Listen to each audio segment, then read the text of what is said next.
Brazil এবং মরক্কোর বিশাল একটা ম্যাচ আছে। জমজমাট ম্যাচ হবে, সারা পৃথিবী তাকিয়ে আছে আসলে কে জিতবে। ইয়েলো, এটা হচ্ছে ব্রাজিল, আমরা এখন প্রেডিকশন করব। এটা হচ্ছে মরক্কো।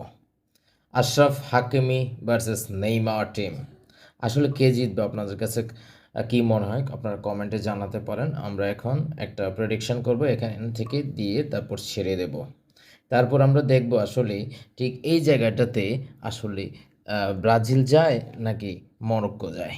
সো বন্ধুরা, আমরা এখনই স্টার্ট করব। সো দ্রুত আপনারা কমেন্টে জানিয়ে দিন আসলে কারা জিতবে, ব্রাজিল নাকি মরক্কো। স্টার্ট। ব্রাজিল! ব্রাজিল! প্রথম রাউন্ডে হচ্ছে ব্রাজিল জিতে গেছে। সো আমরা সেকেন্ড রাউন্ড এখন স্টার্ট করব।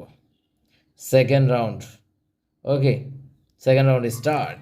ও ও ও সেকেন্ড রাউন্ড মোটামুটি আটকায় দিচ্ছে, বাট শেষ পর্যন্ত আসলে এটা মরক্কোকে আপনাকে দিতে হবে। So Morocco 1, Brazil 1। আবারও ওকে, এবার আমরা উপর থেকে ফেলবো। ও ব্রাজিল! ব্রাজিল 2 এবং মরক্কো 1। সো এই প্রেডিকশন থেকে আমরা বলতে পারি মরক্কো এবং ব্রাজিলের ম্যাচ ব্রাজিল জিতে চলেছে, এবং মরক্কো একটা গোল দেবে, ব্রাজিল 2টা গোল দেবে। সো আপনারা আপনাদের মতামত কমেন্টে জানিয়ে দেন। ধন্যবাদ, ভালো থাকবেন।